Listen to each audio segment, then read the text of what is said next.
பார்க்க போகிறது இந்தியாவோட அமைவிடம் நிலத்தோற்ற வடிவமைப்பு வடிகால் அமைப்பு பற்றி பார்க்க போகிறோம்.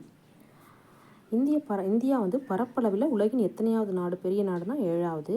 ஆசியா கண்டத்தில் 2வது பெரிய நாடு. நிலப்பரப்பு எவ்வளோன்னா 32,87,263 சதுர கிலோமீட்டர். புவியின் மொத்த பரப்பில் 2.4%. இந்தியாவோட நிலப்பரப்பு புவியோட மொத்த பரப்பில் எவ்வளோ சதவீதம்னா 2.4. இந்தியா எத்தனை கிலோமீட்டர் நில எல்லையை கொண்டுள்ள 15,200 கிலோமீட்டர். மேற்கு மற்றும் வடமேற்கில் இந்தியா எந்த நாட்டுடன் தனது எல்லையை பகிர்ந்து கொண்டுள்ளதுன்னா பாகிஸ்தான், ஆப்கானிஸ்தான். வடக்கில் இந்தியா தனது எல்லையை சீனா, நேபாளம், பூட்டான் ஆகிய நாடுகளுடன் பகிர்ந்து கொள்ளுது. மேற்கு மற்றும் வடமேற்கில் பாகிஸ்தான், ஆப்கானிஸ்தானை பகிர்ந்து கொள்ளுது. வடக்கில் 3 நாடு சீனா, நேபாளம், பூட்டான் ஆகிய 3 நாட்டுடன் தனது எல்லையை பகிர்ந்து கொள்கிறது. கிழக்கில் இந்தியா தனது எல்லைகளை எந்த நாட்டுடன் பகிர்ந்து கொள்ளுதுன்னா வங்கதேசம் மற்றும் மியான்மர். இந்தியா எந்த நாட்டுடன் அதிகபட்சமாக நில எல்லையை பகிர்ந்து கொள்ளுதுன்னா வங்கதேசம். வங்கதேசத்துடன் இந்தியா 4,156 கிலோமீட்டர் நில எல்லையை பகிர்ந்து கொண்டுள்ளது. குறுகிய எல்லை எந்த நாட்டுடன் பகிர்ந்து கொண்டுள்ளதுன்னா ஆப்கானிஸ்தான். ஆப்கானிஸ்தானுடன் இந்தியா எத்தனை கிலோமீட்டர் நில எல்லையை பகிர்ந்து கொண்டுள்ளதுன்னா 106 கிலோமீட்டர். இந்தியா எத்தனை கிலோமீட்டர் நீளமுள்ள கடற்கரை பகுதியை கொண்டுள்ளதுன்னா 6,100 கிலோமீட்டர். இந்திய கடற்கரையின் மொத்த நீளம் மற்றும் தீவு கூட்டங்களிலும் சேர்த்து எத்தனை கிலோமீட்டர் ஆகும்? 7,516.6 கிலோமீட்டர். இந்தியாவையும் இலங்கையும் பிரிக்கும் குறுகிய ஆழமற்ற கடல் பகுதிக்கு என்ன பெயர் அப்படின்னா பாக் நீர் சந்தி தான், பாக் ஜலசந்தின்னு சொல்லுவோம். இந்தியாவையும் இலங்கையும் பிரிக்கும் குறுகிய ஆழமற்ற கடல் பகுதி எதுனா பாக் நீர் சந்தி. எந்த நாடுகளுடன் இணைந்து இந்தியா ஒரு துணை கண்டம் என அழைக்கப்படுகிறது? பாகிஸ்தான், மியான்மர், வங்காளதேசம், நேபாளம், பூட்டான் மற்றும் இலங்கை. இயற்கை நில அமைப்பு, காலநிலை, இயற்கை தாவரம், கனிமங்கள் மற்றும் மனித வளங்கள் போன்றவற்றில் ஒரு கண்டத்தில் காணப்படக்கூடிய வேறுபாடுகளை கொண்டுள்ளதால் இந்தியா எவ்வாறு அழைக்கப்படுகிறதுனா துணை கண்டம். இந்தியாவுடன் வட அட்சரேகை எதுவரை பரவியுள்ளதுன்னா 7 டிகிரி 4 நிமிடம் முதல் 37 டிகிரி 6 நிமிடம் வரை.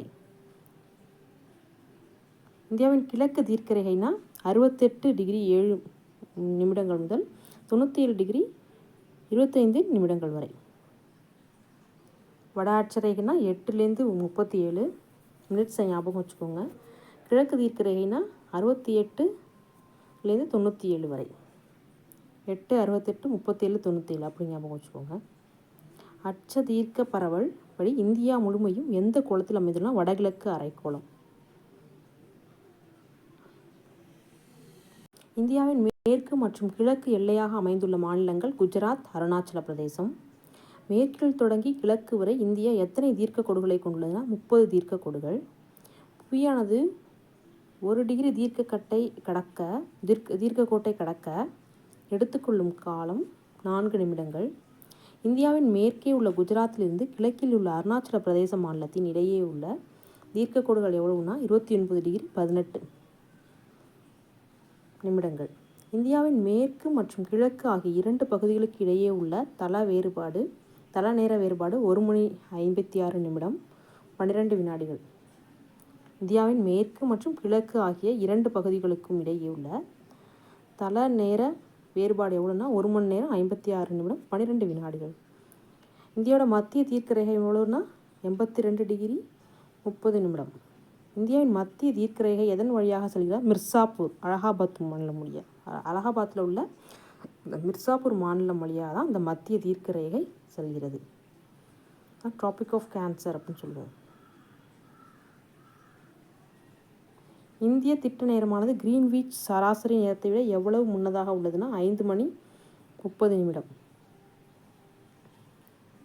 கிரீன்விச் சராசரி நேரத்தை விட எவ்வளவு முன்னதாக இருக்குன்னா 5 hours 30 minutes கிரீன்விச் டைமை விட முன்னதாக இருக்குது அப்படின்னு சொல்கிறாங்க. இந்தியாவின் தென்கோடி பகுதி எவ்வாறு அழைக்கப்படுதுன்னா இந்திராமுனை. இந்திராமுனை முன்பு எவ்வாறு அழைக்கப்பட்டது? பிக் மெலியன் அப்படின்னு அழைக்கப்பட்டுச்சு. இப்போ அது இந்திராமுனைன்னு அழைக்கிறாங்க. இந்திராமுனை அந்தமான் நிக்கோபார் தீவு கூட்டத்தில் எந்த அட்சரேகையில் அமைந்துள்ளது அப்படின்னா 6 டிகிரி 45 வட அட்சம். இந்திய நிலப்பகுதியின் தென்கோடி குமரிமுனை.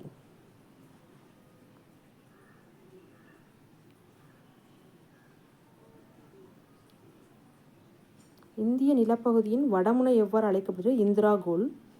இந்திரா கோல் எங்கு அமைந்துள்ளதுன்னா ஜம்மு காஷ்மீர். இந்தியா வடக்கே காஷ்மீரில் உள்ள இந்திரா கோல் முதல் தெற்கே கன்னியாகுமரி வரை எத்தனை கிலோமீட்டர் நீளத்தை கொண்டுள்ள? 3214 கிலோமீட்டர். மேற்கே குஜராத்தில் உள்ள ரான் ஆஃப் கட்ச் முதல் கிழக்கே அருணாச்சல பிரதேசம் வரை இந்தியா எத்தனை கிலோமீட்டர் நீளத்தை கொண்டுள்ளதுன்னா 2933 கிலோமீட்டர்.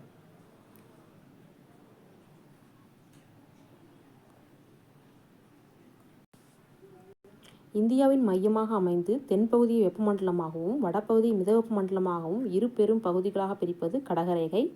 23°30'. இந்தியா எத்தனை மாநிலங்களாகவும் யூனியன் பிரதேசங்களாகவும் பிரிக்கப்பட்டுள்ளன? 28 மாநிலங்கள், 8 யூனியன் பிரதேசங்கள். ஆந்திர பிரதேசத்தின் தலைநகர் அமராவதி நகர்.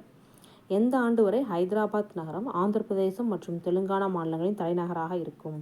2024 ஆண்டு. இந்தியாவின் இயற்கை அமைப்பு எத்தனை பெரும் பிரிவுகளாக பிரிக்கலாம்? 6. இந்தியாவின் இயற்கை அமைப்பின் பிரிவுகள் என்னென்ன? இமயமலைகள், பெரிய இந்திய வட சமவெளிகள், தீபகற்ப பீடபூமிகள், இந்திய பாலைவனம், கடற்கரை சமவெளிகள், தீவுகள். உலகின் இளமையான மற்றும் மிக உயரமான மலைத்தொடர் இமயமலை. இமயமலைகள் மேற்கு சிந்து பள்ளத்தாக்கில் இருந்து கிழக்கே பிரம்மபுத்திரா பள்ளத்தாக்கு வரை எத்தனை கிலோமீட்டர் நீளத்திற்கு பரவியுள்ளதுன்னா 2500 கிலோமீட்டர். இமயமலைகள் காஷ்மீர் பகுதியில் எத்தனை கிலோமீட்டர் அகலத்துடன் காணப்படுகிறது? 500 கிலோமீட்டர். இமயமலையின் மலைகள் 200 கிலோமீட்டர் அகலத்துடன் எங்கு காணப்படுகிறதுனா அருணாச்சல பிரதேசம். உலகின் கூரை என அழைக்கப்படுவது பாமீர் முடிச்சு. பாமீர் முடிச்சிலிருந்து கீழ் நோக்கி இமயமலை என்ன வடிவத்தில் அமைந்துள்ளதுன்னா வில் வடிவத்தில். இமாலயா என்ற சொல் சமஸ்கிருத மொழியிலிருந்து வந்துச்சு. இமாலயா என்பதன் பொருள் பனியின் உறைவிடம். இமயமலை எத்தனை பிரிவுகளாக பிரிக்கலாம்னா 3.